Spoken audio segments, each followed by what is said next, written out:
Recording in progress. Alhamdulillah, summa alhamdulillah. All praise to Allah SWT and salawat and salam to our Prophet Muhammad SAW. Welcome to our IIIT International Intellectual Discourse Series Online, IIDSO number 41. We are very fortunate to have Professor Jasser Auda with us tonight. Normally we do on Saturday, but we have this window with Prof. Jasser Auda. So actually on Saturday we're going to have the day before Eid, so keep busy. Even tonight for Malaysians, some of them traveling, but Alhamdulillah we have 41, and some of our brothers just finished their Isha prayer. So thank you very much, Prof. Jasser Auda. And tonight the title of the talk is Re-envisioning Islamic Scholarship, Maqasid Methodology as a New Approach. Actually, this we have like 3 series already. So happened is previously is Maqasid Sharia from Tansi Dr. Bakar, and previously before him is the Maqasid Sharia from Professor Taim Misawi, and also Prof. Daud Idaibi, and also Professor Imam Fikri, Walid Fikri, inshallah. So tonight we have audience from Turkey, Dr. Idros from Istanbul, Dr. Bagus, Dr. Emi from Indonesia. We have Malaysians, Brother Nikmat Yusof from Roslina, and all over the place are joining us. Before I would like to invite you, I think it's not do injustice. I don't introduce you, even though you already been known. But it's just to remind ours, Professor Dr. Jasser Auda is the president of Maqasid Institute Global. He is also founding member of and head of Da'wah Committee and at the International Union of Muslim Scholars, and member of European Council of Fatwa and Research. He is currently a visiting professor at the International Peace University of South Africa. He has PhD in Philosophy Islamic Law from University of Wales, same university with me, in UK, and a PhD in System Analysis. Also, my background in Information System was so considered Professor Jasser. And then from University of Waterloo, Canada, and Professor Jasser, this is on Maqasid and purpose of the Sharia from the Islamic American universities. Early in his life, he studied fiqh, usul, hadith, sunnah, and memorized the Quran in Halakah in the Philosophy of Islamic Law in London, a founding deputy director of the Center of Islamic Legislation and Ethics in Doha, a professor in the Faculty of Law, Alexandria University of Egypt, Islamic Fiqh, Economic India, American University in Sharjah, and University of Waterloo, Canada. He lectured on Islam and its law and ethics in dozens of universities and institutes around the world, and wrote a number of books, some of which were translated to 50 languages. One of them in Malay. We just finished translate your book in Malay, and we thank you for your participation. May Allah bless all of us, and inshallah, Professor Jasser will visit us as a visiting professor at ISTAC IIUM, inshallah, January. Without further ado, I welcome Professor Jasser Auda. Tafadhal, ya Shaykh. Bismillahir Rahmanir Rahim. Assalamu alaikum wa rahmatullahi wa barakatuh. Muhammad sallallahu alayhi wa alihi wa radiyallahu an al-muhajirin wal-ansar wa man tabi'ahum bi ihsanin ila yawm ad-din. Thumma amma ba'd. It is an honor and a pleasure to be back in a IIIT Asia forum. IIIT has a special place in my heart due to my asatida there, Allah yarhamhum, all of them, Sheikh Taha Al-Alwani, our Ustad, whom we learned a lot from, especially in that topic that we are talking about today, the Maqasid, especially the Maqasid of the Quran. Dr. Jamal Barzinji, rahimahullah, was a mentor and an older brother. Of course, Dr. Abu Sliman and Dr. Farouqi and so forth, and the whole Islamization of Knowledge School, Dr. Amuna al-Fadl, rahimahullah, and the contribution she made to Islamic thought that I think is still not understood and still not caught upon by Muslims. So the whole school of IIIT and the whole project of Islamization is something that we grew up learning from and trying to contribute to.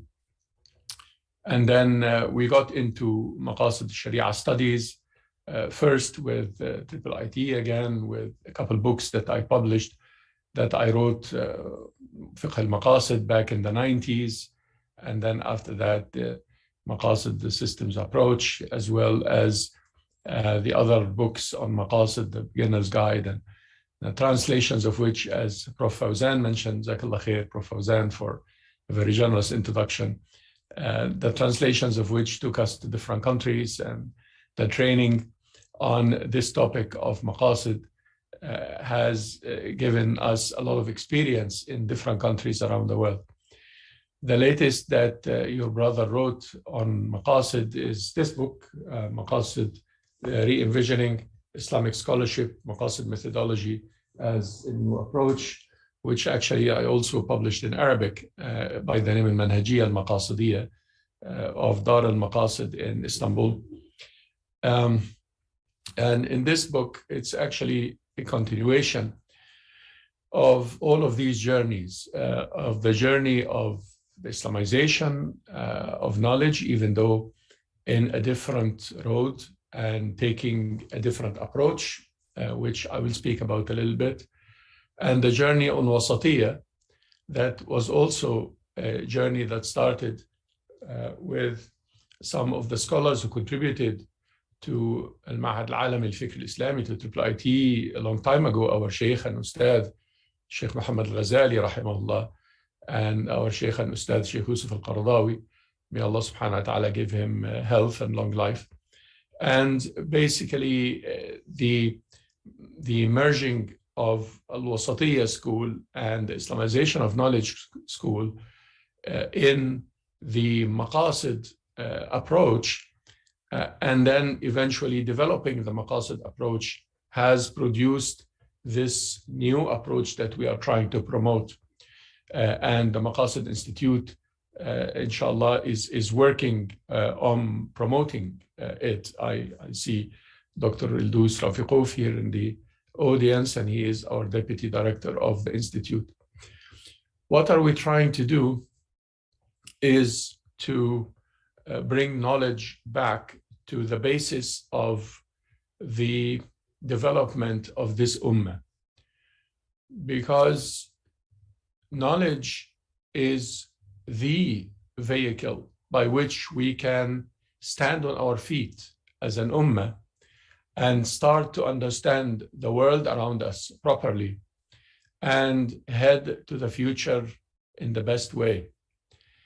Why knowledge? Because Allah subhanahu wa ta'ala said that. He started his revelation subhanahu wa ta'ala with Iqra. Iqra bismi rabbika alladhi khalaq. We are an ummah of Iqra. And the whole civilization that Islam contributed to started with that word, with read.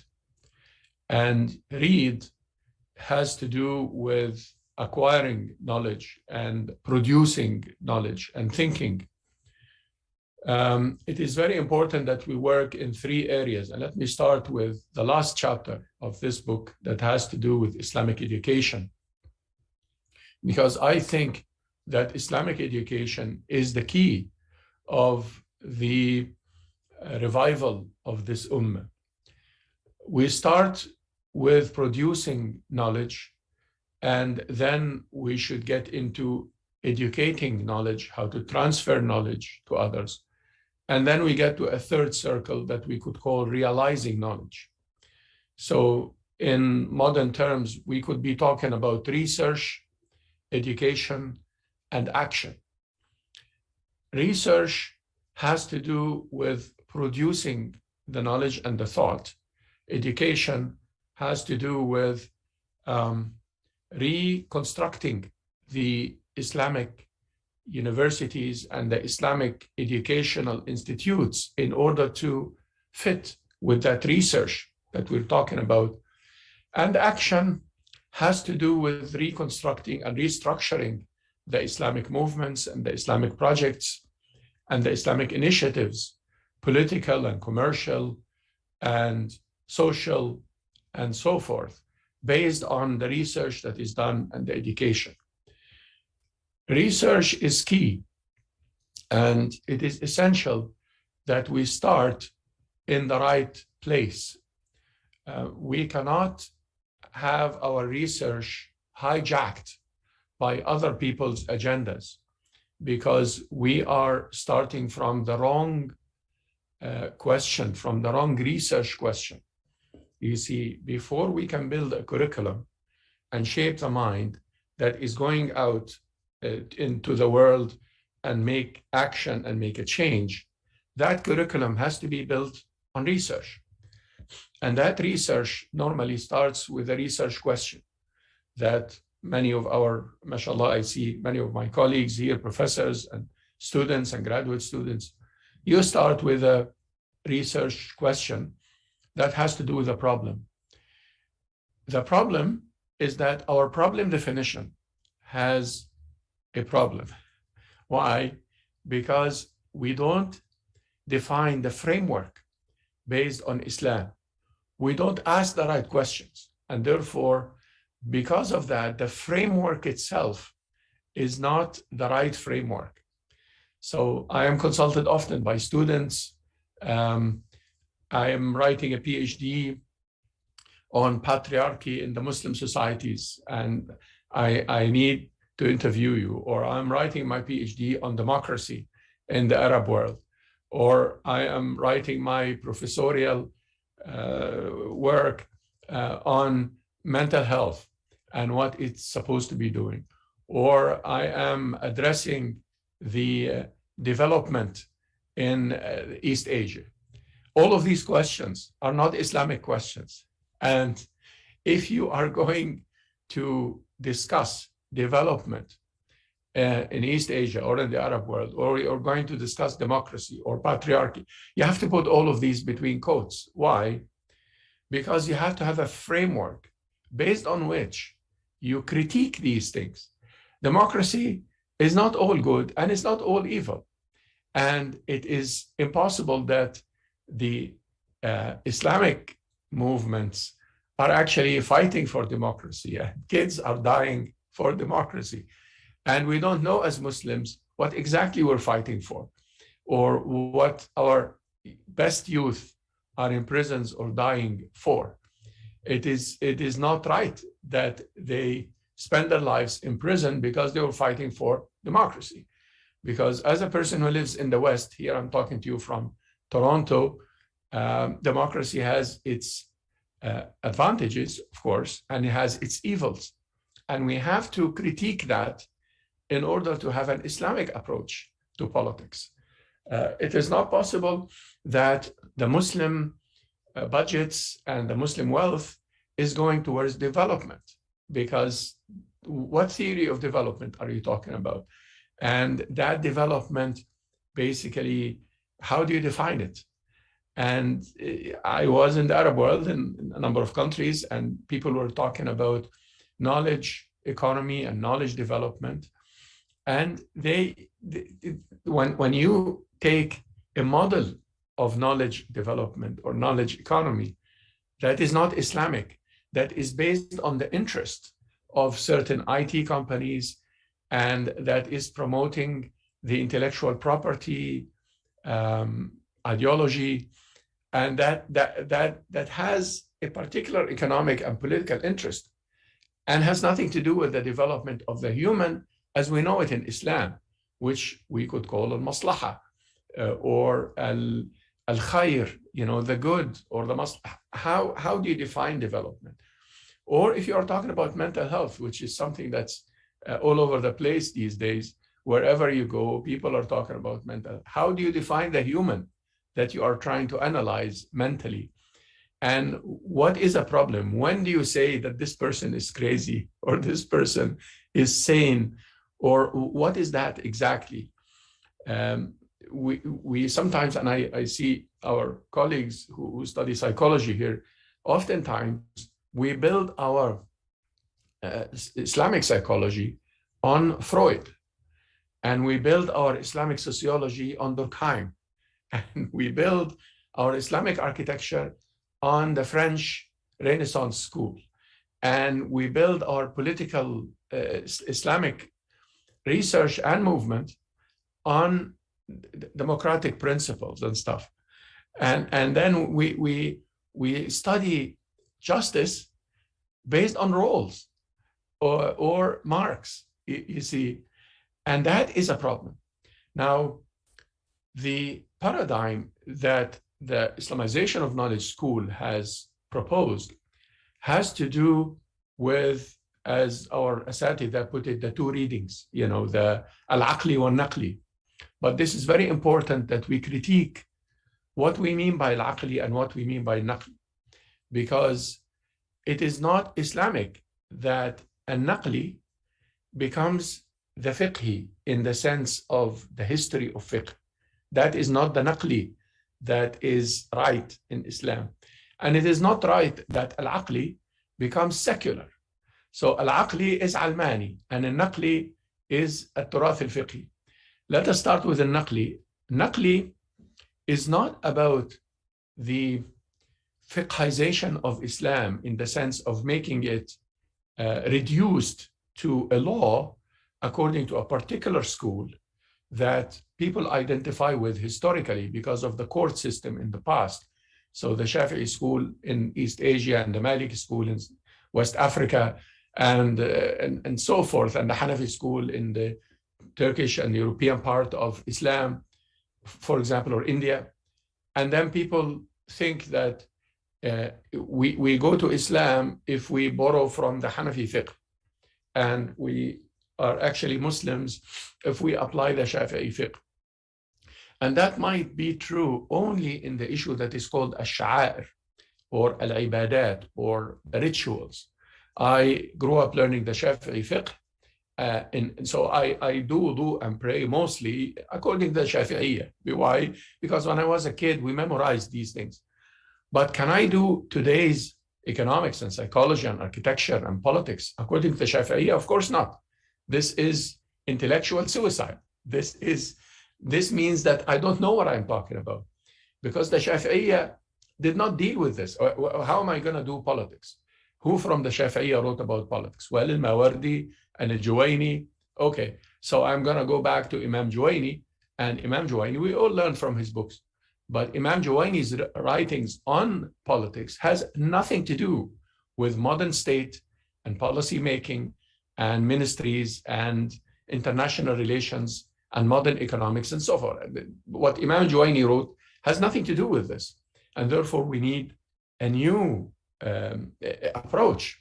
So if we say that a naqli is to go back for our student, poor student, now education, to go and learn a madhab from the madhahib al-fiqh and get into the issues of these madhahib, then the student will have a schizophrenia. The student, talking about mental health, the student will have the dual personalities. One personality as a Hanafi, and when he prays, he puts the kufi on and he makes sure that everything is right? And in the mosque, he is a total Hanafi person, which is great.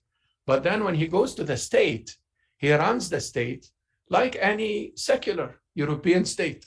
Or when he goes and becomes an architect, his architecture is actually French, based on that philosophy of defining spaces and so forth. It's not Islamic. And if he or she decides to be Islamic, they will copy, the domes from the past and so on, but they don't have a new theory of architecture that is trying to meet the current demands from an Islamic perspective.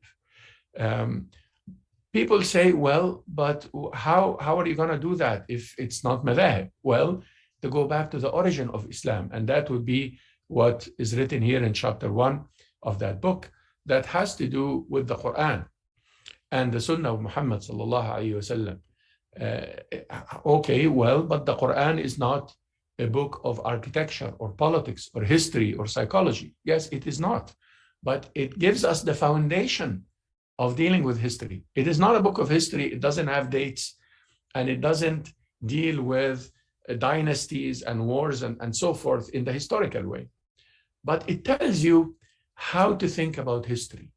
What is rise and fall in civilizations? So when we talk about our history as Muslims, we address when we were up and when we were down properly, not when we were up, when we were colonized, mashallah, and when we were down, when we had the Khilafah, for example. Many Muslims think like that, think that the Khilafah was down and the colonization was up. Why? Because they don't have the Quranic approach to history to know that, no, when you were colonized, you were at your lowest point, including now. And when you are not colonized and you are ruled by, governments that are Islamic, you are at a higher point. And in fact, the Islamic approach to this has nothing to do with politics, has to do with the Ummah. So the rise and fall is for the Ummah. The Ummah fell politically from the middle of the 1st century with the Umayyads and what they did, even though they have their advantages. And then the Abbasides, who were more bloody and more dictator and more tughyan, if you wish, than the Umayyads. But the Ummah as a civilization was going up constantly. And yes, because of the corrupt politics, by the middle of the 7th century Hijri, we started to be colonized. The French, and then the Mughals, and then everybody colonized everywhere of the Muslim world, and we started to have a major crisis. But if we are going to look at history in the right rise and fall, from a Quranic paradigm, from a paradigm that goes back to the Quran and the Sunnah of the Prophet ﷺ, and builds a framework. Does this mean that we don't study madhahib and don't study history? Yes, you do study, but you build on them. And you study the madhahib if you are going to be a jurist. You are a specialized person in Islamic law, like myself. Of course, I have to study the history of my specialization. But if I am a person who does psychology or politics or any of that, I don't have anything to do with fiqh, really, more than just my ibadat to make sure that I do hajj and umrah properly and do wudu properly and the conditions of marriage and divorce and so forth, which are the rituals in Islam. But I, as a political scientist or as a political activist, as an economist, or as somebody who works in the economic machine, as a psychologist, as a scientist, or somebody who deals with counseling and so forth, as an engineer who is a researcher or a designer of anything, a city or a building or a bridge or a car or a social network. I have nothing to do with jurisprudence in the past, in my specialization. And I have to find ways of taking that framework. So al-naqli should not be al-fiqhi. And in fact, if we go back to the Quran, which is the introduction of this book, and look for the word fiqh, now we're looking at concepts. You will realize that fiqh is not jurisprudence. Fiqh is understanding. And yes, jurisprudence is part of that understanding, but fiqh in the deen is not jurisprudence in the rituals. These are two different things. The jurisprudence in the rituals is a smaller part of fiqh in the deen. Fiqh in the deen is the bigger picture. And fiqh in the deen does include the study of astronomy and animals and humans and societies and so forth and machines. That is part of fiqh in the deen. But how come we have separated fiqh in the deen from these things? Is because of the other part that is called al-aqli, that became secular. And it became secular from the middle of the 1st century when the Umayyads started their kingdom, and eventually they started by being Sahaba and so on. So it was kind of mixed at the beginning. But eventually the Umayyad kingdom had nothing to do with the scholars. And then we had al-ulama wal-umara. Al-ulama are not into governance. They are just scholars. And the umara are the government people, and they don't have scholarship. So we started by taking out politics from Islam. And then with the colonization, we took out the economy and the social sciences. We took out the rest of Islam from Islam by colonization. The colonizers attacked the institution of awqaf, which sponsored not just the mosques, but sponsored the universities. So the universities, instead of being sponsored by awqaf, they became sponsored by governments that are steering education for the economy. And that is a very different system from the system of awqaf when it dealt with universities to produce knowledge for society, not for the market, which are two different things. And the colonization, when it attacked the awqaf, it attacked our health system, which was awqaf in the past. Our health system was sponsored by people who give will for an endowment to sponsor a hospital. And therefore the doctors still made a good salary and were very elite in the society, but they worked for a waqf. They worked for Allah. They didn't work for the pharma companies. And that is a very different system, because in the capitalist system, the medicine is a business, is a good that you, if you are rich, you can buy, and if you are poor, you die.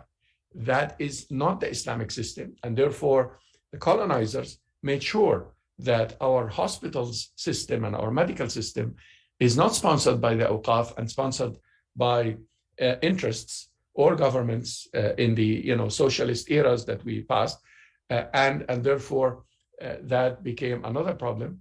When the colonizers attacked the awqaf, they attacked research, because what is called Buyut al-Hikmah, or the houses of wisdom, this is the research mind of the Ummah. Started with the House of Wisdom of Baghdad, and you read about the scholars who developed knowledge everywhere, from East Asia all the way to Andalusia. They had Buyut al-Hikmah, or research houses. They had Buyut al-Kutub, the libraries, these were awqaf too. There was no copyright, books was not a business, and therefore knowledge was not about sensational stuff. Knowledge was about knowledge, was about the reflecting upon the universe and what Allah created, subhanahu wa ta'ala. So Buyut al-Hikmah and Buyut al-Kutub and al-Mashafi, or the hospitals, and you are talking even about awqaf as public markets. The public markets were awqaf. So you're talking about a system where the markets were endowments, were charity, for heaven's sake. They were not, if you have credit, then you can do business. If you don't have credit, you have nothing to do with business. That is a different system. That is the capitalist system. That is not the Islamic system. So now when we had the Islamic civilization, you are out of work, you can do tijara or trade. You go to a public market, they will give you a room to stay in, they will give you a booth or a table or a corner or something where you can buy and sell anything. Dry branches, you can get fruits and vegetables. You take the unemployment to zero, because you have public markets that are funded by the awqaf. And it doesn't mean that you don't have trade. You have trade, but it's not only for the rich, and it's not only for the 1% or the 10% that serves the 1%. This is a different system. So when we talk about al-aqli and we approach it in a secular way, then we are colonized by our approach and we are serving some other people's agenda. But al-aqli has to do with what is called al-maslaha, and it has to come from the Islamic perspective. Now, what do we do about this situation if we understand it? What is the issue? How can we make a change? Obviously, we cannot run an economy different from the rest of the economies. And we cannot run, it's like we have so many issues, we cannot make a change that is abrupt, but we have to start to work in parallel lines. One of the parallel lines is to start to kind of Islamize, but we have to make sure that this Islamization is not apologetic, is not just a trick, a hila. So it is the same good old bank and the same good old riba, but you put a hijab on it, or you put a kufi that says, I'm going to call it murabaha, but it's the same good old riba.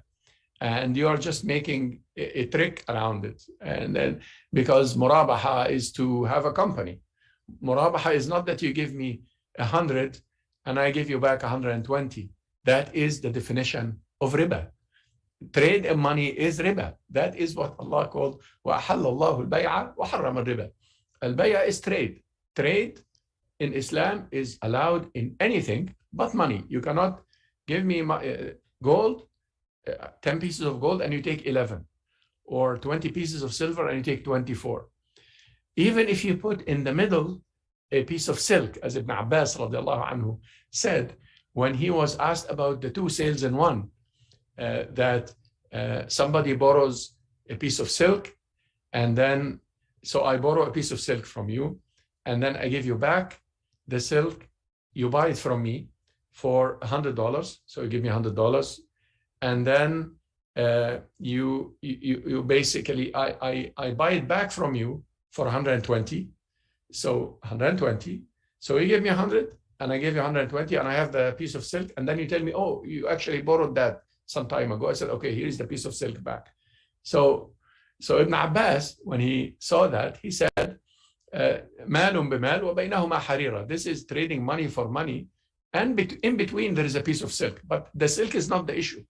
So when we have a lot of what we do in the Islamic finances, a lot, not all of it, but quite the majority of it, if you wish, are still riba. At the end, we are still doing money for money.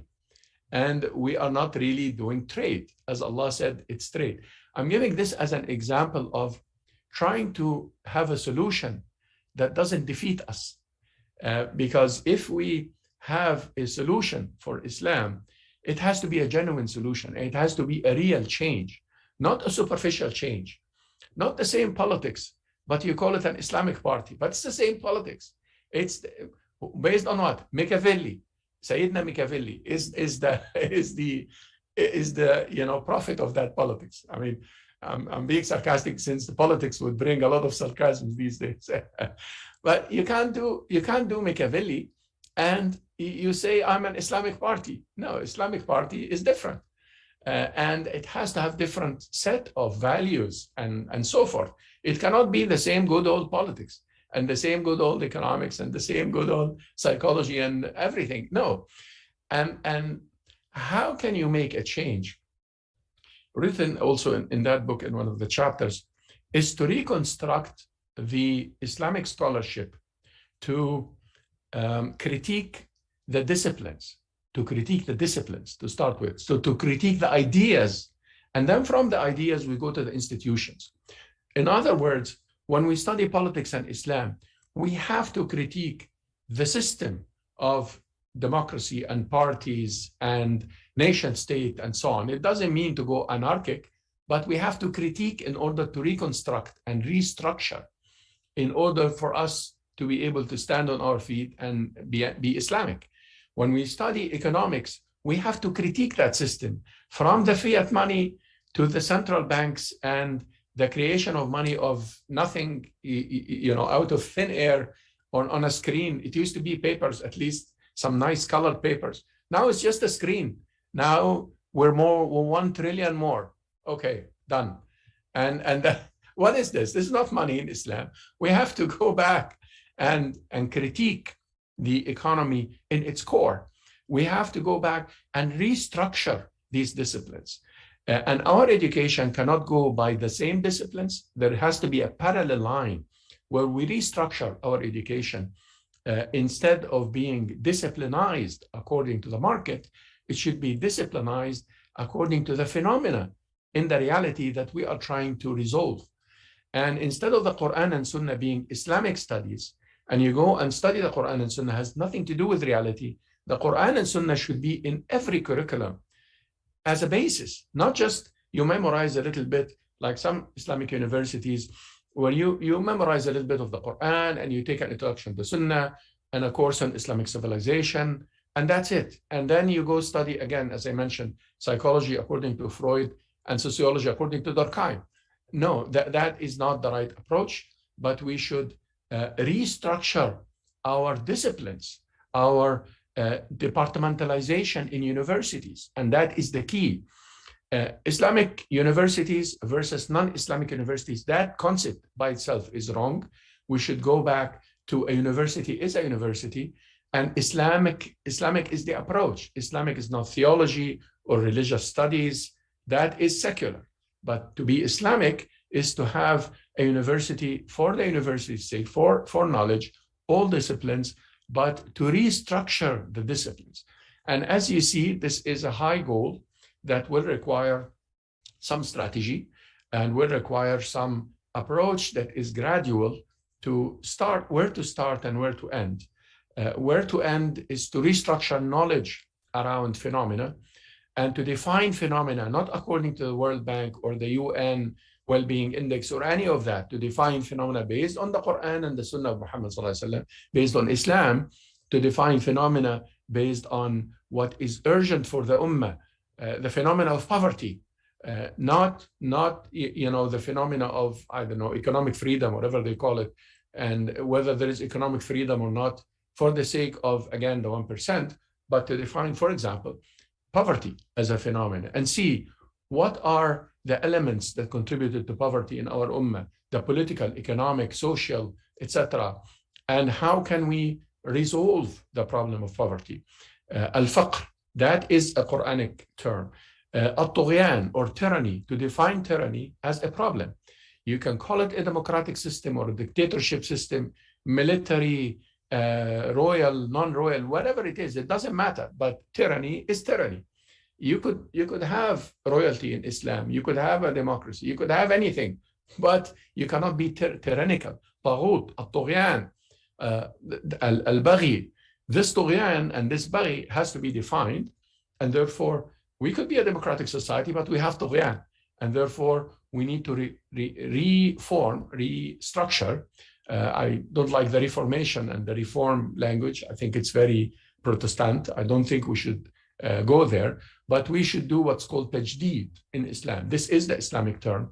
Muhammad sallallahu alaihi wasallam talked about tajdeed or renewal. So how to renew our thought, and from producing research with the new thought, we should go and restructure the Islamic studies and the Islamic universities and so forth in order for us to have proper education that produces our young men and women in the right mind, not produce our young men and women to become good immigrants in the West or to become agents of some secular agendas in their societies. That is what we're producing now, unfortunately, at the higher level of education, but to produce Muslim young men and women who are Muslims, who are Islamic, not just Muslims by aqidah, but Muslims by fiqh, understanding. Whatever they are architects or lawyers, they do business, they do management, they study science.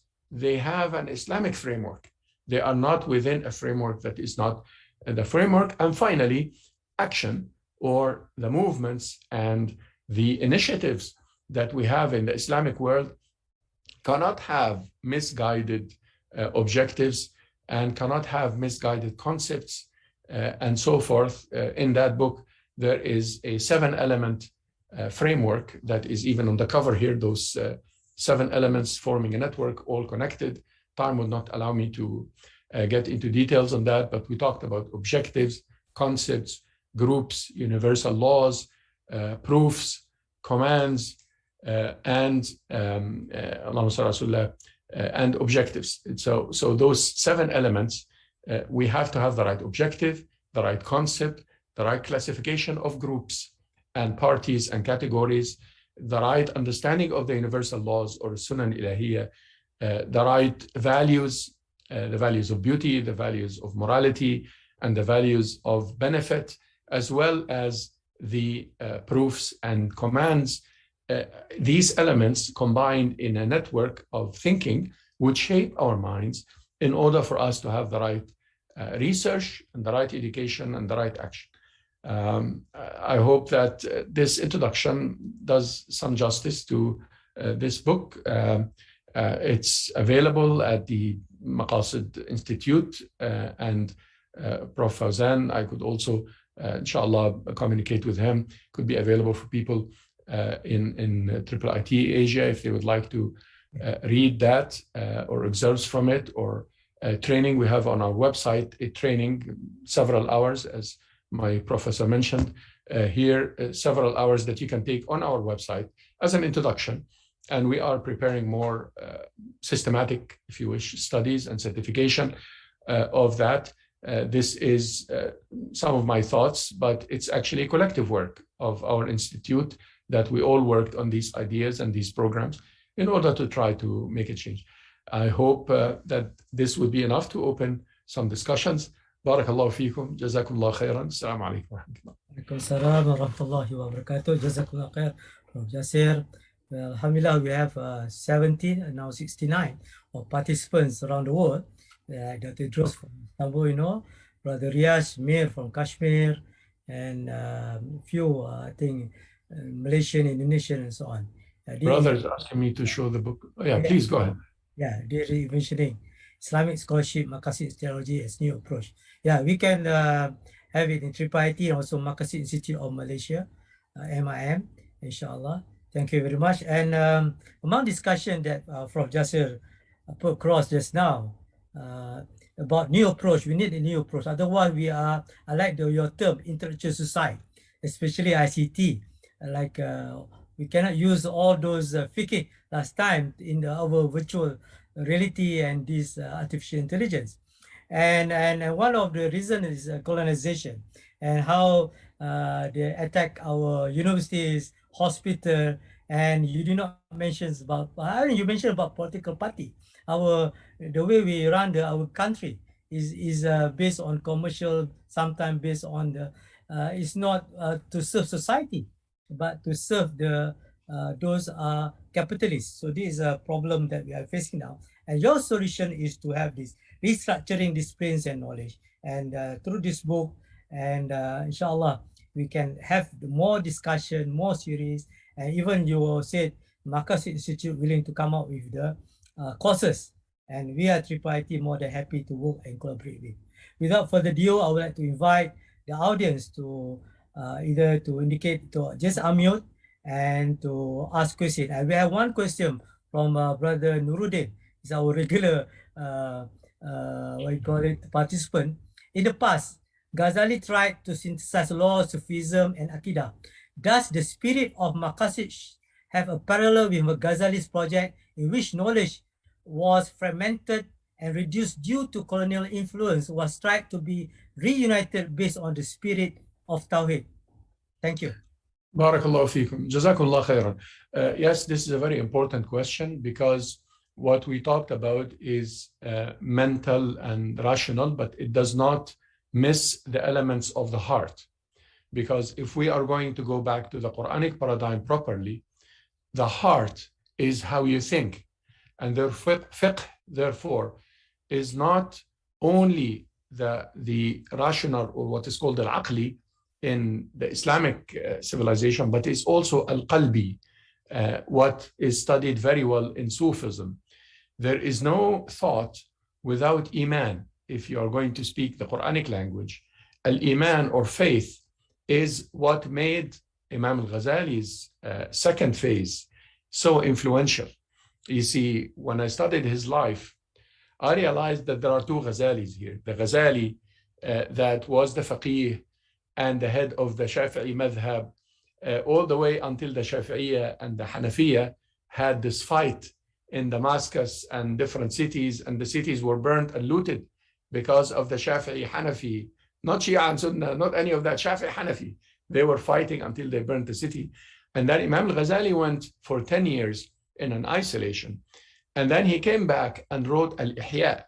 Al-Ihya is a very different story from the previous Ghazali. And if you read the introduction, you will see that he says that al-fiqh is becoming the ornaments of the princes. The princes are bringing the fuqaha to beautify themselves.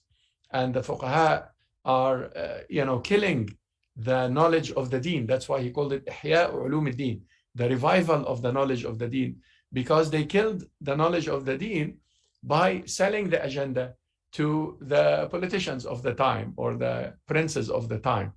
And he is saying that he wants to bring back the spirit of Islam. And that is what my brother, he calls it tasawwuf. I think a tasawwuf is essential for a revival in Islam because people of Sufism have dealt with a side of fiqh that is fiqh al-qalb, that is very important. So I agree with you, which knowledge was fragmented. Yes, when knowledge was fragmented and reduced to the colonial influences, that is the way to bring back the spirit of Islam within Islam.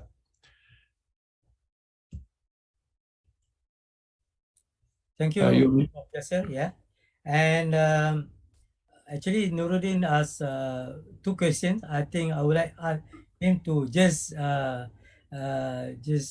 ask directly to Prof. Jasser. It's Sure. possible, or others want to have other questions. Yeah, we have the Waya. What should be the final impact of contemporary Maqasid studies? Is it that it is true that it is mere theories as claimed by bankers? Yes, well, no. You see, Aristotle divided knowledge into theory and practice, you see. And theory, he said, is knowledge for knowledge's sake. This is not an Islamic concept. This is Aristotle's business. So I don't think theory and practice. I think ilm and amal. That is Islam. So in Islam, there is no ilm, knowledge, without amal, action. And it's not about theory and practice. So when we talk about ideas, we're talking about ilm. And ilm in Islam has to be translated into amal.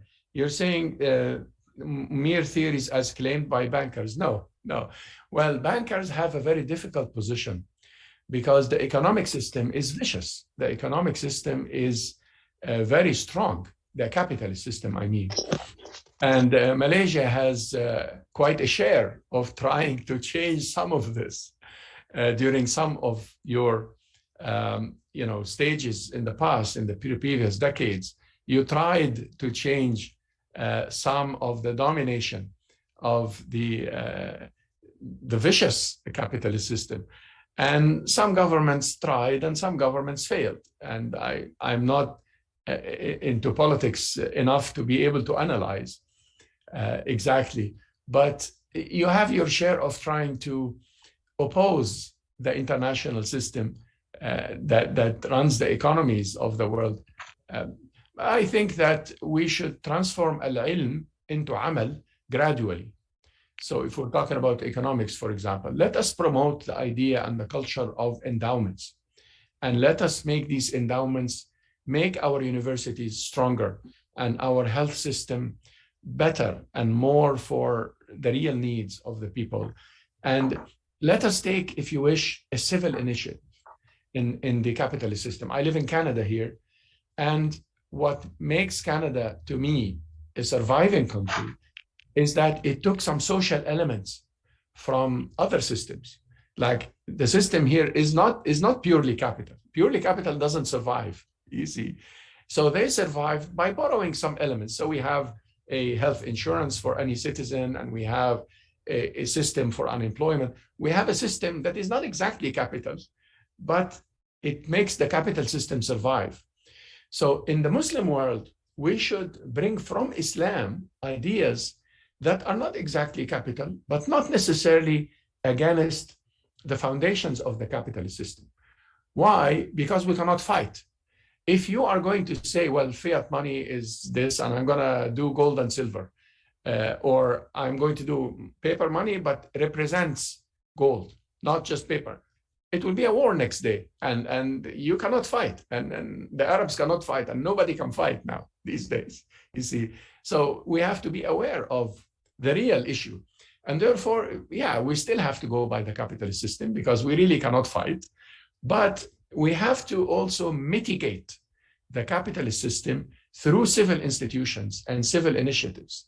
And no international law would tell you, no, don't enforce your civil society. But the problem is that we have politics that does not like civil society because of their faults and what's in the closets. You see, they don't like civil societies.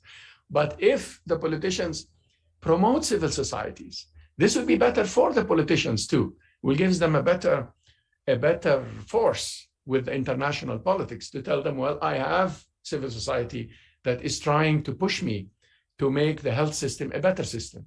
So I am really sorry, but I have to give the vaccines to everybody. I cannot play your game with the vaccines. Yeah. And then perhaps you have a say, you have a negotiating paper, you see. But we are in a stage now where the Muslim governments doesn't want to even have negotiating papers from Islamic movements or from civil society. They just want you to stay silent and that's it. And that doesn't work like that. Thank you, Prof. Jasser. Now, Brother Noordin want to continue some question. Please, Brother Noordin. MashaAllah. Brother, please. Can you hear me, Prof? Yeah. Louder, please. Yes, we can hear. Yeah. Thank you. Alhamdulillah, I can meet you, Prof. Auda. Very interesting explanation, inshallah. I have two questions, Prof. My first question is, can Maqasid be separated from the discipline of Islamic law or not? Because I heard the view of some academician, who says that Maqasid is broader than Islamic law, so it can be used for general public and not just for academic from the background of Islamic law. So for everyone can use Maqasid. Can you explain a little bit, Prof, about Maqasid is separated or not from the Islamic law?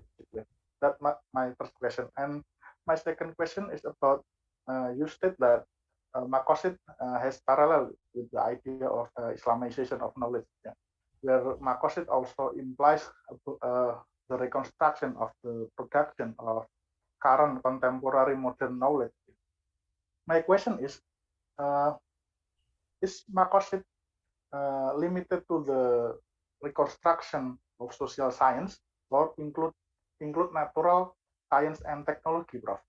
And is this idea parallel with Abu Sulaiman idea.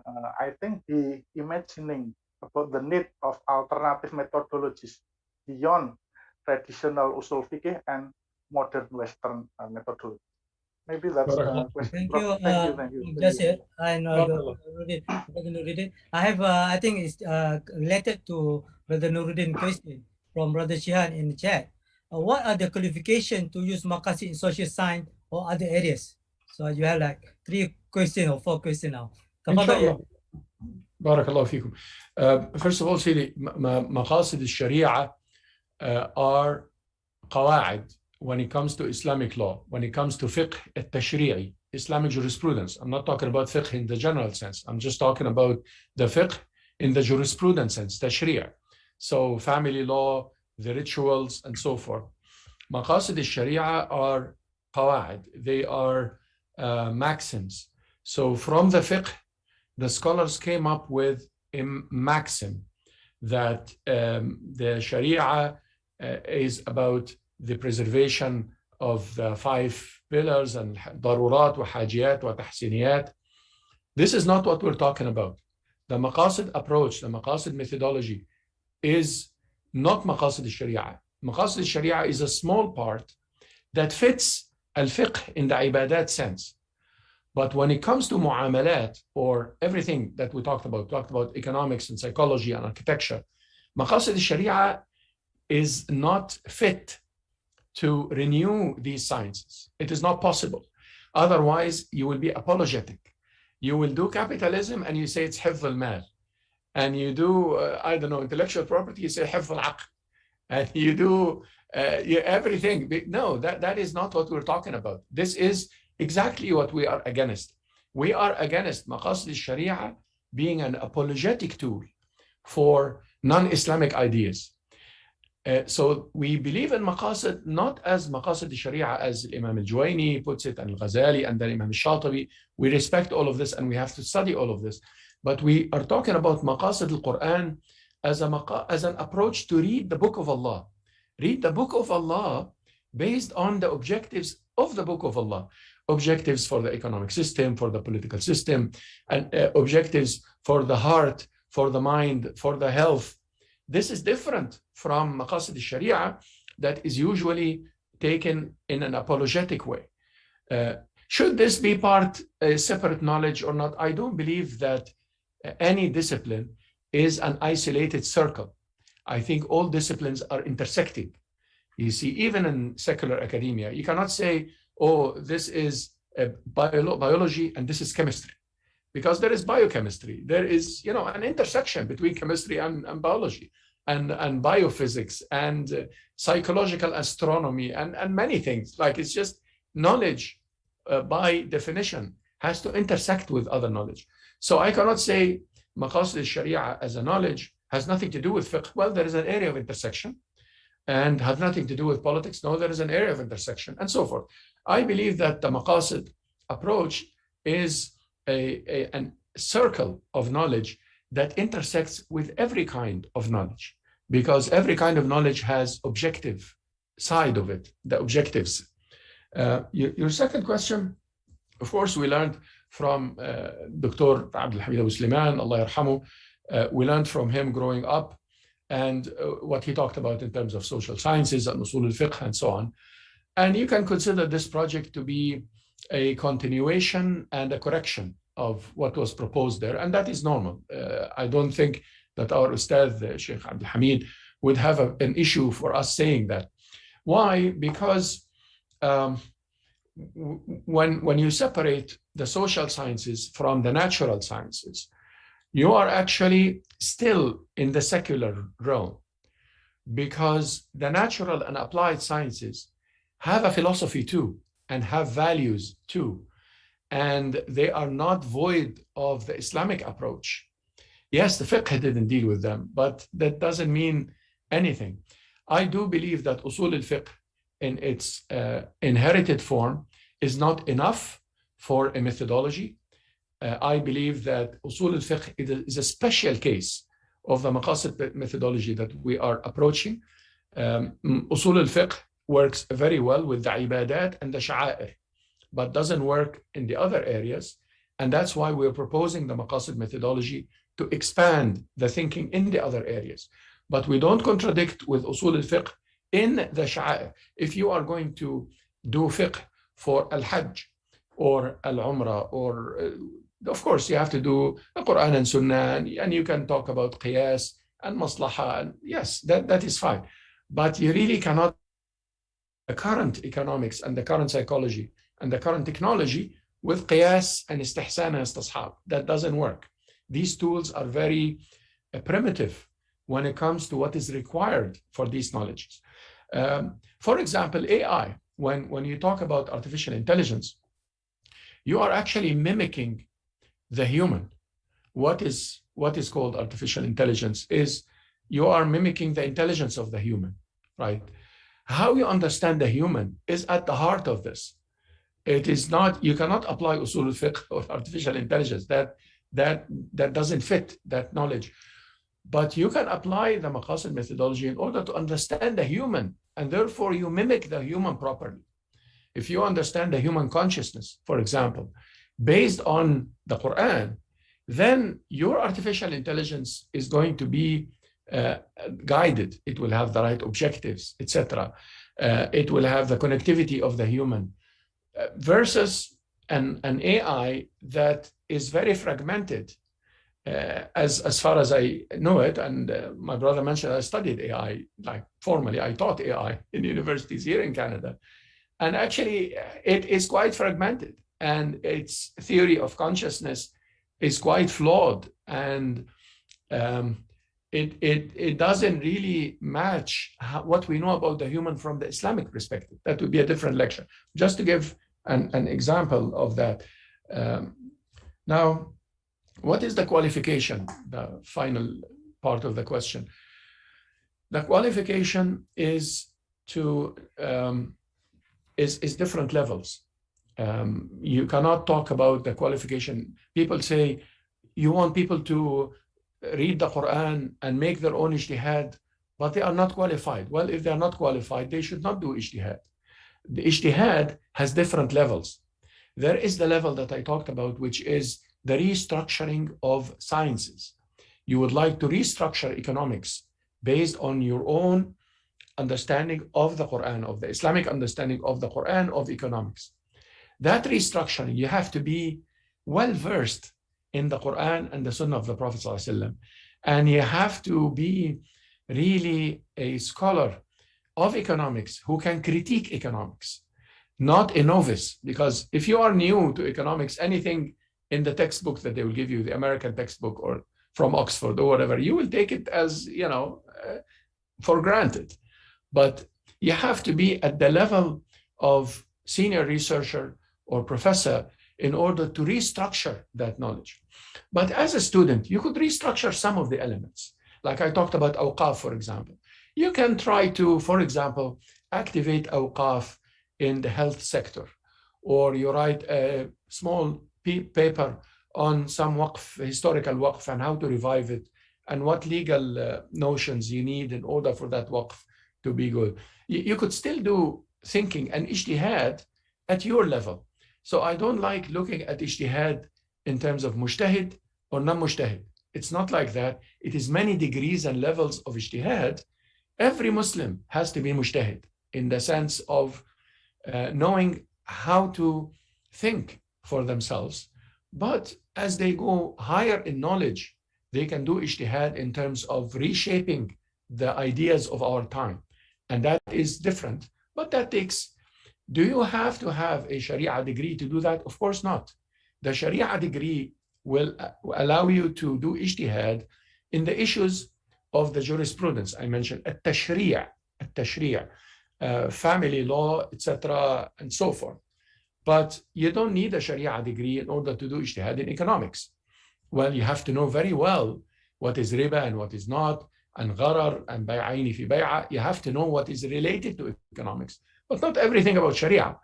And it's not necessary. Or you do politics, or you are working with technology and you'd like to have some new ideas from an Islamic perspective. You don't have to be really deep in the Sharia knowledge. Allah. Thank you, Prof. Jasser. I'd like to open to the floor. If they can on the video and unmute, they can ask direct question. Otherwise, we have 3 questions from the chat. No? Any questions? Otherwise, of our colleagues here, I see Dr. Eldous and I see. Yeah, Dr. Eldous and Bagus. Yes. Yeah. Bagus, you want to ask anything? Yes, if I just want to ask something. I don't know if it's related to the book or not, but I often heard about this system approach, the system theory, and somebody said that you are using this approach. So can you explain this, and what is the other one? I mean, what is the other thing that is not a system approach? Thank you. Prof. Jasser, I want to pair this question with Brother Shihad. Sure. The more clarification or difference between Maqasid Sharia and the approach of Maqasid. Prof, in the time allowed, explain and do a separate session to elaborate this. So I think together with Dr. I wrote a book now. Wow, that's about now 20 years ago. That is called Maqasid Sharia, a systems approach. And I took that book from the PhD I wrote in University of Wales. Some of the chapters I made that book out of. In that book, I took a systems theory approach in the sense that considering the system of usul al-fiqh to be a system, or Sharia to be a system, and therefore I applied some elements from systems, openness and purposefulness and connectionism, etc. I remember 5 elements, to apply them to the system of usul al-fiqh in order to renew usul al-fiqh. At that time, that PhD was trying to critique the dominant theories in usul al-fiqh. I studied 9 schools, the 4 and the Shia and Zaydi and the Mu'tazila and the Ibadiyya. And basically, I tried to bring those 9 schools in one context of trying to make Maqasid prominent in the usuli thinking of usul al-fiqh. I was talking about tashriya, and I wasn't talking about everything else in life as I do now, economics and politics and knowledge and so on. I wasn't dealing with the classification of knowledge. I was just dealing with usul al-fiqh, and I applied the systems theory in that sense as a new idea. As a scholar, I went way beyond this. I don't take the systems approach as my approach now, even though obviously because of my background, there are some elements of there. But I based the Maqasid approach on a reading of the Quran, a methodological analysis of the Quran. And the analysis of the Quran in the methodology has some elements that are similar to the systems approach. Let's say connectionism as an idea has something to do with the systems approach that believes that systems are interconnected and subsystems work together and so on. But I base my connectionism now on how I read the Quran, the Book of Allah, how the Book of Allah connects things. And therefore, it's a different paradigm, even though it has some similarities and intersection with the systems approach. The Maqasid approach to the Quran has purposefulness. At that time, purposefulness was trying to look at the idea of Maqasid al-Sharia and so on. But now it is a Maqasidi reading of the Quran itself. So I don't do the purposes as objectives in the systems sciences, but I do purposes as Maqasid of the Quran. And therefore, my work that I do now on the Quran has the Maqasid of the language and the Maqasid, the language of the Quran, and the Maqasid of the Tashri' of the Quran, and the Maqasid, as I call them, applied Maqasid. As I read the Book of Allah, I look at elements, how can they apply to our time? So a rizq, for example, وَمِمَّا رَزَقْنَاهُمْ يُنْفِقُونَ. That rizq, what was the maqsad of the word rizq? Of course, define it as a concept. And based on analyzing a rizq in the Quran, I try to give some ideas to those who are trying to do Islamic economics to use a rizq as part of this. So it has some similarities to the purposefulness I talked about in that PhD of mine, but that I departed from that. Inshallah, yani soon, I will have like more, this is a more theoretical approach. I'll have more applied publications on the Book of Allah, on the Quran. And when you read that, inshallah, you will see that it is not exactly coming from a systems approach, but rather perhaps influenced by it. I always remember Imam al-Ghazali, rahimahullah, in his Greek philosophy phase, where he was basically a Greek philosopher. And then eventually he rejected philosophy and he was trying to be faithful to Islam. So you can say that without the comparison, of course, Imam al-Ghazali is a great scholar, but you can say that at some point I was a system theorist or a systems guy.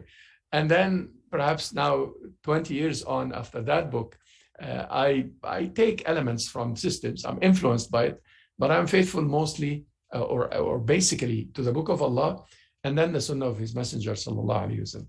Thank you. So that's Dr. Idros from Istanbul. Assalamu alaikum. Alaikum salam. Okay, thank you very much, Prof.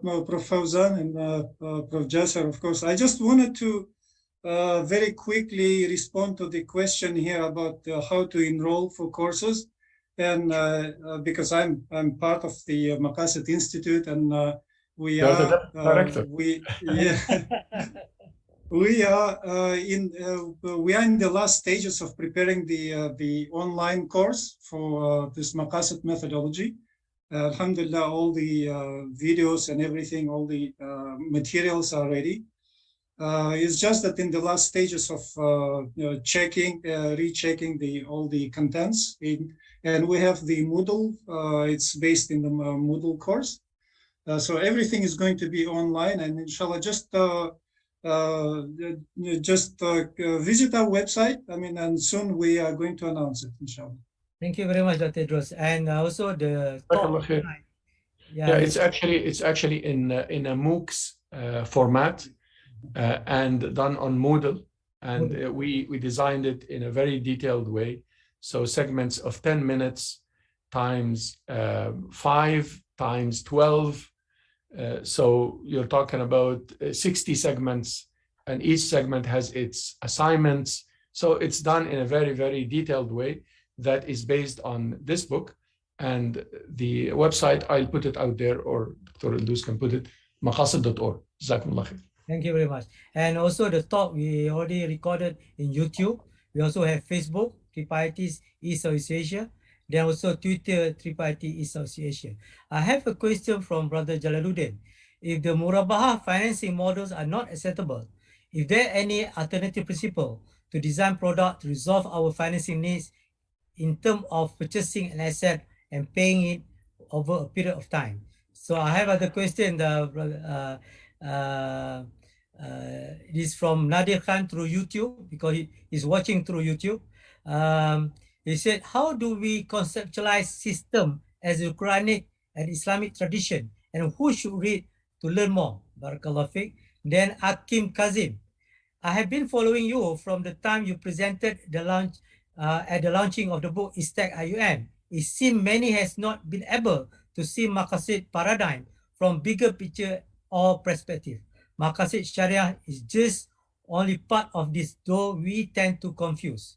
And then can one visit and enroll for course here Malaysia for only online? No, I think yes, online courses. I think maybe Maqasid Institute Malaysia can help. Yeah, Maqasid.org.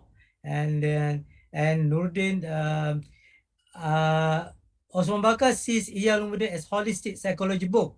The discussion of faith, the eschatology, and even the problem of evil, also part of psychology. So we see interconnection between various sciences based on Islamic traditions, no longer independent on the more limited modern style interdisciplinary approach, mashallah. So there's so many questions from I think those I can explain and elaborate it. Inshallah, I'll be quick. Inshallah, I'll take those 5 quickly. In terms of Murabaha, Murabaha is doing a company, and doing a company means that both parties have to take risk. But if the Murabaha is just a face of a loan, then it is not valid.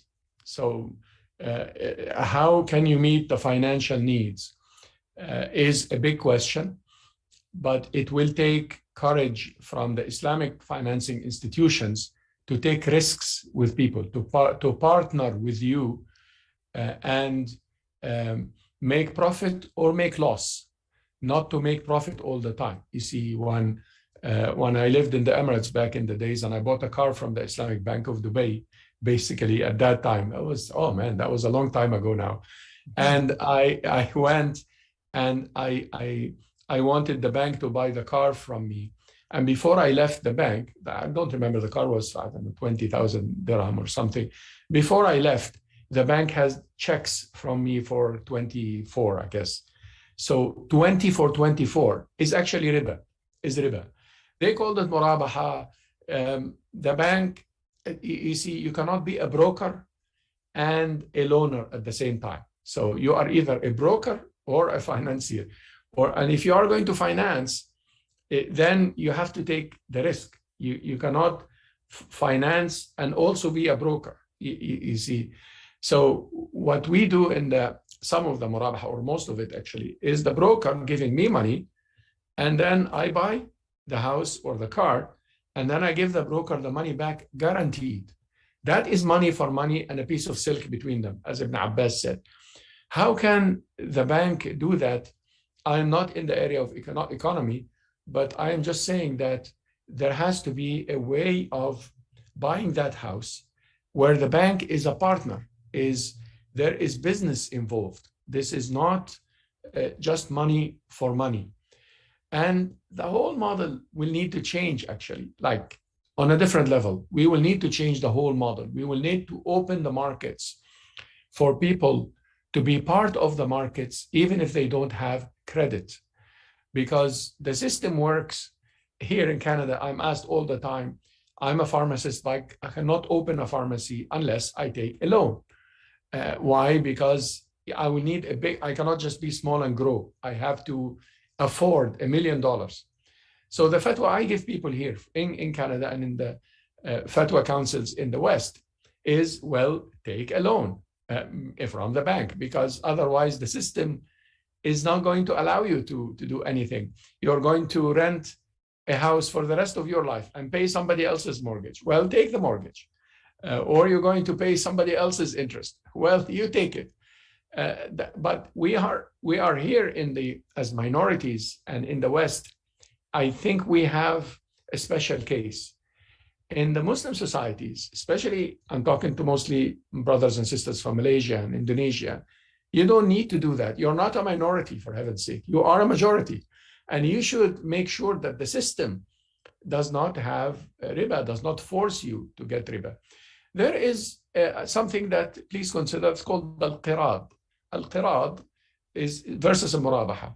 And according to many of the papers, including our Ustad, Dr. Jamaluddin Atiyah, he has a paper on the future of Islamic finances or something. He said that 95% of Islamic finances is murabaha and 5% is qirad and mudaraba and so on. We need to increase the mudaraba versus the murabaha, because the mudaraba is too few.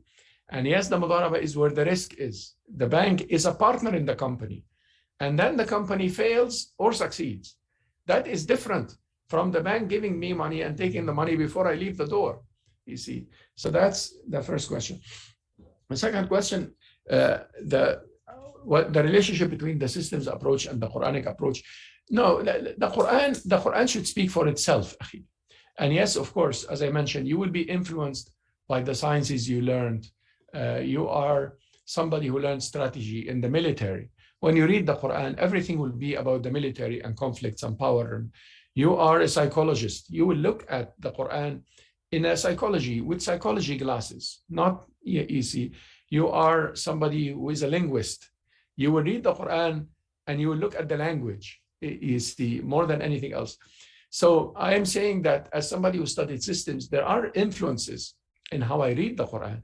But the Quran should speak for itself, and we should not impose on the Quran my linguistic theory or management theory or any of the theories that I came with, and I should struggle with myself so I don't read capitalism in the Quran or read something that is not really what the Quran is talking about. So what we call in that book apologism. So you should make sure, inshallah, that your reading of the Quran is not apologetic in that sense. The Maqasid al-Sharia is a different paradigm from the Maqasid methodology. It's true. This methodology, Maqasid methodology, is a different paradigm, and it's actually aiming at changing the paradigm of the Islamic thought. We are trying to make a shift. That is speaking in English. Speaking in Arabic, we're talking about al-usul wal-manhajiyya, al-manhaj. لِكُلٍّ جَعَلْنَا مِنْكُمْ شِرْعَةً وَمِنْهَاجًا. Manhaj, or the methodology, translated as methodology, is actually Quranic word. And we are trying to explore an Islamic manhaj, a road. What road, what steps do we take in order to bring Islam back? That is the manhajiyya or the maqasidiyya we're talking about. وَعَلَى اللَّهِ قَصْدُ السَّبِيلِ. This qasd is also a Quranic word. So we come from that perspective. We don't come from the Maqasid al-Sharia perspective, which is fine, as I mentioned, for the ibadat only and the sha'air, and not necessarily for the mu'amalat. Maqasid Institute Malaysia, yes, inshallah, you can contact Maqasid Institute Malaysia for this. Yes, please, let's go back to the questions. Okay, we have two questions, one from Badu Hanifa Muhammad Numan, another one from Prof. Roslina. Maybe we give a chance to lady first, Prof. Roslina, then I will go back to Brother Abu Hanifa Muhammad Numan. Prof. Roslina, your question, please. Assalamualaikum warahmatullahi ta'ala wabarakatuh. Alaikum salam. How are you, Prof? Fine, alhamdulillah. Okay, I just have a thought. So, so to me, this is really interesting, and actually we are trying our best to follow closely, okay, the approach that you have promoted. So really, this is all about Quran, the guidance that Allah has revealed to us through the Prophet. So with regards to the research objectives, researchers, we adopted SMART objectives.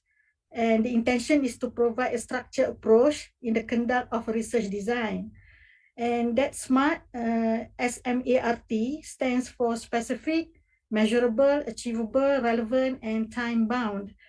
And my question is that how researchers can adopt a Maqasid al-Quran, for example, to introduce the straight path as an approach to design and formulate research objectives.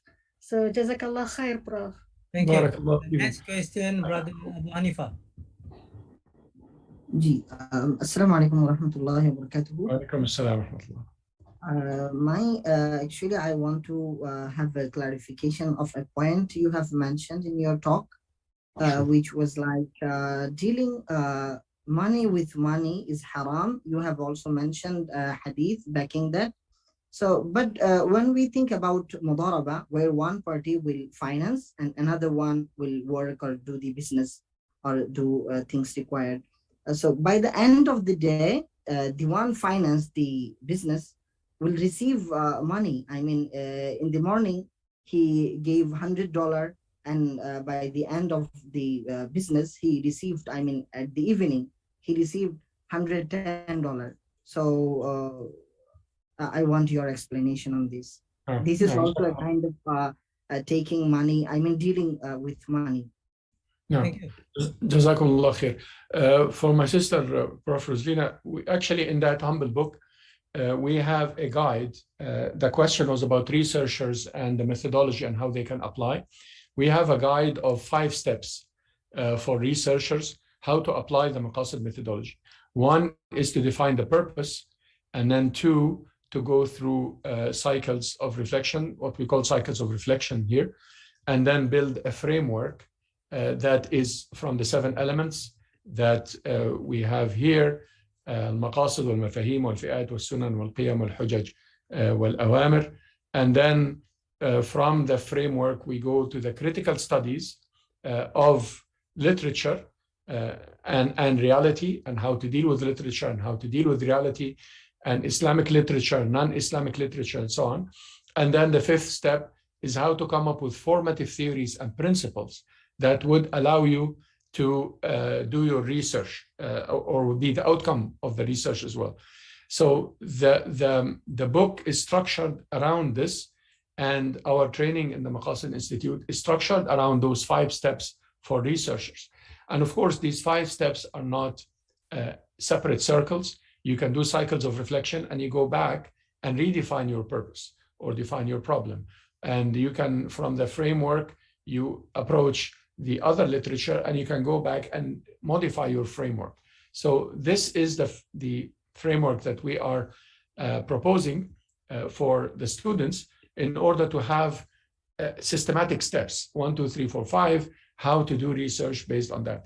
Of course, when it comes to practicing and how to read the Quran and integrate with the Sunnah, there are so many details that the students will need to understand, and some details they can skip, but then the research will have to take a particular angle, not a comprehensive angle. So basically, inshallah, ask the students if they would like to see the Maqasid methodology applied to the SMART. Well, the SMART system that you talked about, SMART, actually these things are fine too. They are another angle to look at the research. But this research is giving us steps so that the steps would be time-bound and measurable and so on. That is also fine. When you talk about measurable, though, you have to make sure that you are measuring the right concept, not the wrong concept, as I mentioned. If you are going to measure, for example, economic freedom, you have to critique economic freedom. What is this? What are they talking about? Or human rights or something?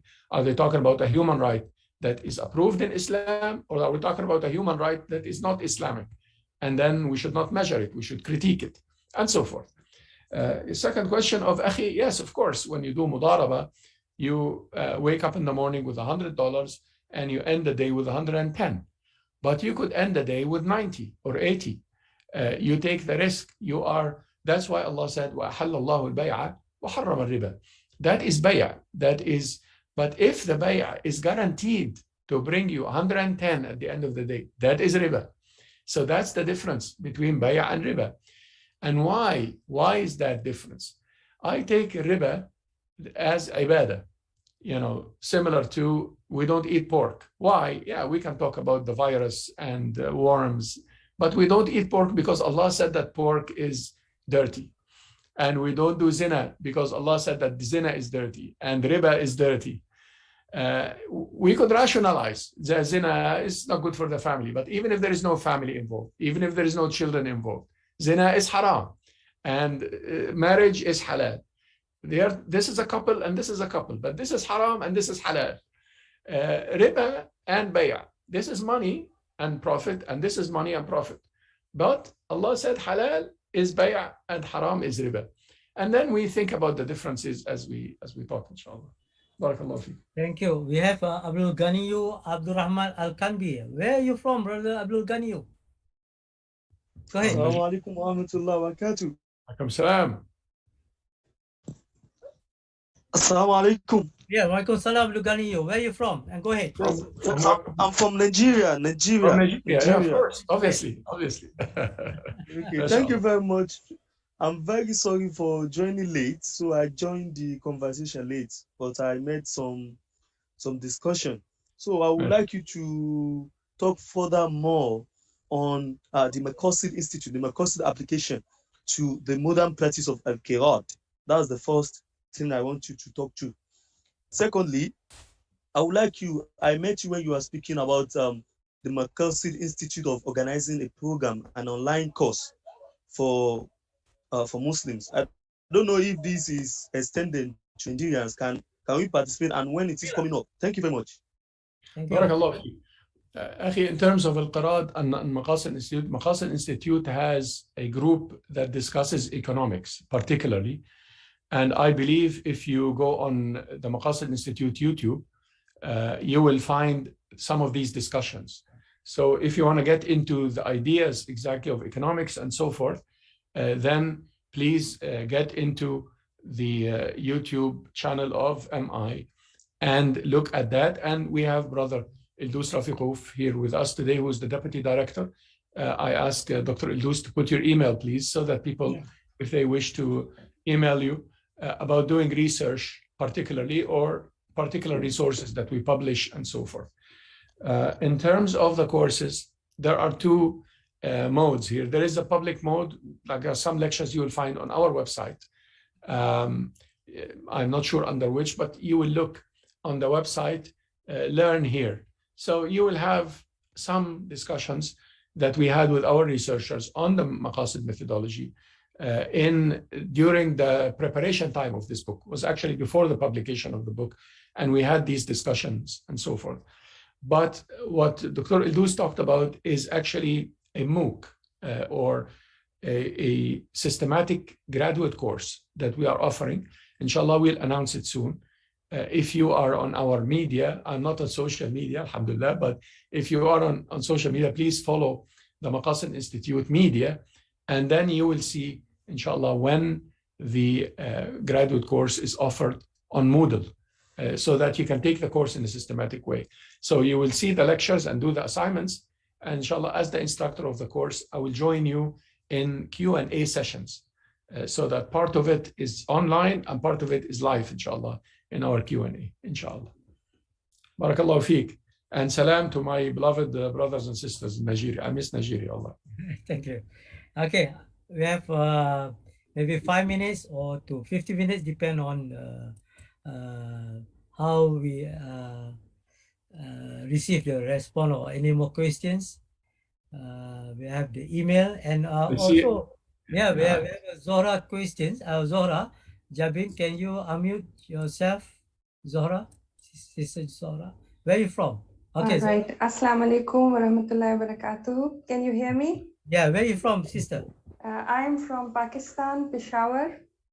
MashaAllah. Okay, MashaAllah. Ahlan, ahlan. Right. Ahlan, ahlan. Me and some of my students, we are working, from time to time, we are working on Maqasid al-Sharia, and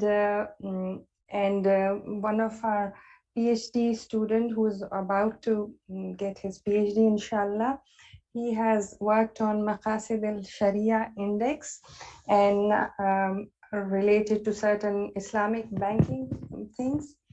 And this kind of work is getting more, I would say, we are working more and more on this Maqasid al-Sharia, and we're trying to promote it. And I would also like to get in touch with the relevant scholars, and especially Dr. Jasser Auda. I have read your book, your previous one, and I would like to, I joined late, but I would like to know more about your ideas and get in touch with this group, because my next aim, inshallah, is to work on the methodologies that are being adopted. And you very rightly said that if you want to measure something, and if that measure, if you measure something as if the proxy is not a correct proxy, then your measurability is also defective. So I would like to be part of your team, or you're part of those who want to learn further on that. Barakallahu feekum, Doctora. MashaAllah. Barakallahu feekum, Doctora. I left the website of Maqasid Institute and to connect. Barakallahu feekum. Yes, the Maqasid Sharia Index is important, but what you mentioned is also very important, that it is not apologetic. It is not measuring the wrong proxy.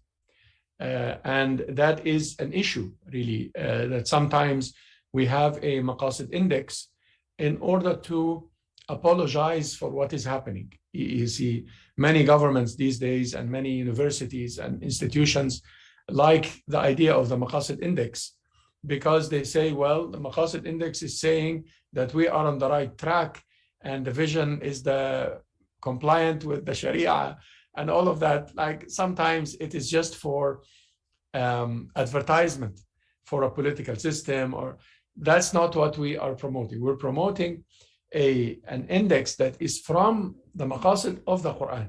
What is the difference? Is the concept, is the conceptual framework. What are you measuring exactly when you say a Maqasid index for economics? Are you measuring the concepts that are Islamic concepts that have to do with maslaha? How do you define maslaha? Or are you measuring concepts that are not Islamic and you call them Maqasid? So if you are measuring growth, for example, economic growth, growth is not an Islamic concept. It's not necessarily against Islam, with or against. Some aspects of growth could be good, but we have to critique growth. We cannot just say, because growth is going up, therefore the Sharia is going up. No, growth could be going up and the Sharia is going down. Why? Because there is growth, but for example, there is no social justice. There is no distribution of that wealth. Some countries in this world have very high national income and people are begging in the streets because there is growth, but there is no economics. There is growth, but for some people, you know, for some elite or some small percent of the society. So just quick remarks. So my advice is not to be apologetic with your Maqasid index and to connect the different concepts in the Islamic spirit and in the Islamic way, not to impose the capitalist concepts on Islam and then call them Maqasid. That is not right. As for participating in research, please connect with the Maqasid Institute, and more than welcome. This is what we do. We are research center trying to promote. Jazakumullah khair. Thank you very much. Is Brother Malam want to ask any questions? MashaAllah. Tafadhal. Yes, Malam. Yes, Tafadhal Sheikh. Go ahead. Where are you from? Hello? We can't hear you. Yeah. Proceed, please. We cannot hear you, Dr. Mohammad. Mohammad, we cannot hear you. Sorry. Okay. Maybe you cannot unmute. Yes. Okay. Yes. Anyone have a question? We have 2-3 minutes before we close. If there is a couple minutes, I really would like to congratulate everybody for Arafat and Eid, whether you celebrate Eid according to your calendar or celebrate Eid according to the calendar of Mecca. It's not the issue. The issue is that may you have Eid Mubarak, inshallah, and may Allah subhanahu wa ta'ala forgive us and forgive this ummah and make this ummah in a better stage. We talked a lot about problems, but I don't want to leave before talking about hope, because I see hope in this ummah everywhere in the world. My brother mentioned that I've been to many countries. I've been to almost every significant country in this world, and I see a lot of hope in the wisdom of the old generation, and especially in the excellence of the new generation. There are new generation of Muslim men and women who are growing up from our children that are excellent and are, inshallah, are going to make a major change. And as the big powers in the world, as they decline morally and therefore decline in reality, as the Quran is going to tell us, the Quran told us that people, when they decline morally, they start to decline. So as they decline morally and they go down, we need Muslim men and women to contribute alternative ideas. And we need to be bold about our Islamic approach. We might not have been able to talk about restructuring the economy or restructuring the politics or restructuring education 20 years ago. But today we should be able to do that. And we should have the courage to read our book of Allah subhanahu wa ta'ala and the sunnah of our beloved sallallahu alayhi wa sallam with new eyes and come with new ideas.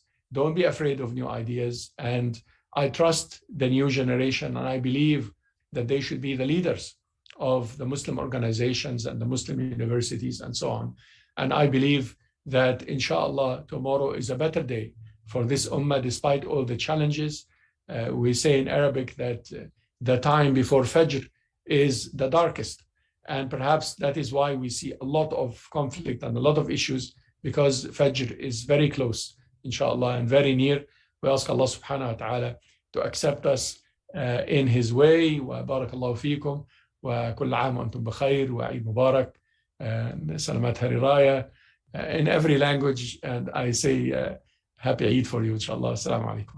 Assalamu warahmatullahi wabarakatuh. Jazakumullah khair, Prof. Jasser. And I also want to make a advertisement on behalf of IIIT. We're going to offer online short courses, certificate Fiqh and Usul Fiqh, Islamic Law and Jurisprudence from 30th July to 26th November. We will cover just on Saturday, 9 to 12:30, every Saturday from 30th to 26th November. We're going to be online. Islamic worldview, Tasawwuf Islamic, Al-Fiqh al-Islamic, Islamic jurisprudence, Usul Fiqh, principles Islamic jurisprudence, Islamic legal maxim or Qawaid al-Fiqhiyah, Objective wa Sharia, Maqasid Sharia, concept halal wa haram in Sharia, juristic study of financial contract, Fiqh al-Uqul al-Maliyah, comparative jurisprudence, Al-Fiqh al-Muqaran, contemporary juristic issues, Qadaya Fiqhiyah Muasiriyah, banking and financial market, Muamalat Masrafiyah wa Aswad Maliyah, application Fiqh, Usul Fiqh, Islamic banking and finance, application of Maqasid Sharia in management, hospitality, banking and finance. I think this is going to cover in 30th July to 20 November 2022 from 9 a.m. to 12:30 every Saturday, just Saturday. So thank you very much, Prof. Jasser Auda, Prof.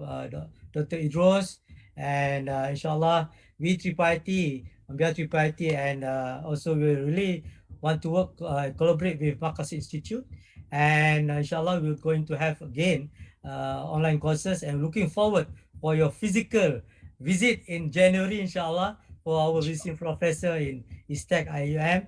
Maybe we can do a forum that we plan in August, inshallah. We'll postpone to in January. We're going to invite others Maqasid scholars too, and inshallah, and this is a great initiative. We know that we do it for sake of Allah SWT. Now the day of Arafah, we make dua that Allah bless us, give our rahmah and barakah, that is we can solve the Muslim Ummah. And we know when we solve Muslim Ummah, we solve entire humankind, because Islam is rahmatan lil alamin. With that, maybe Prof. Jasser, you may dua for all of us. Is there maybe inshallah. تمام. ربنا لا تؤاخذنا إن نسينا وأخطأنا، ربنا ولا تحمل علينا إصرا كما حملته على الذين من قبلنا، ربنا ولا تحملنا ما لا طاقة لنا به واعف عنا واغفر لنا وارحمنا، أنت مولانا فانصرنا على القوم الكافرين. اللهم إنا نعوذ برضاك من سخطك، ونعوذ بعفوك من عقوبتك، ونعوذ بك منك لا نحصي ثناء عليك أنت كما أثنيت على نفسك. اللهم إنا نسألك علما نافعا وقلبا خاشعا ونورا ساطعا ورزقا واسعا وشفاء من كل داء وغنيمة من كل بر ونجاة من كل إثم وتوبة من كل ذنب. لا تدع لنا ذنبا إلا غفرته، ولا عيبا إلا سترته، ولا هما إلا فرجته، ولا مرضا إلا شفيته، ولا مبتلا إلا عافيته، ولا أسيرا في سبيلك إلا فككته، ولا مجاهدا في سبيلك إلا نصرته، ولا حاجة هي لك رضا ولنا فيها صلاح إلا قضيتها يا كريم. اللهم إنك عفو تحب العفو فاعف عنا، اللهم إنك عفو تحب العفو فاعف عنا. الله أكبر الله أكبر الله أكبر الله أكبر ولله الحمد. صلى الله عليه وسلم. الله أكبر ولله الحمد. Amin, amin. Ya Rabbil Alamin. Jazakumullah khair, Prof. Jasser. Inshallah, from brothers around the world, from Nigeria, Turkey, Kashmir, India, Pakistan. Recording stopped. Asia. Alhamdulillah, Jazakumullah khair. So, inshallah, we're going to meet again in the next month, inshallah, in our IIDS, in IIIT Intellectual Discourse Online, and inshallah, and with that, I will close with Tasbih Kafara and Surah Al-As. So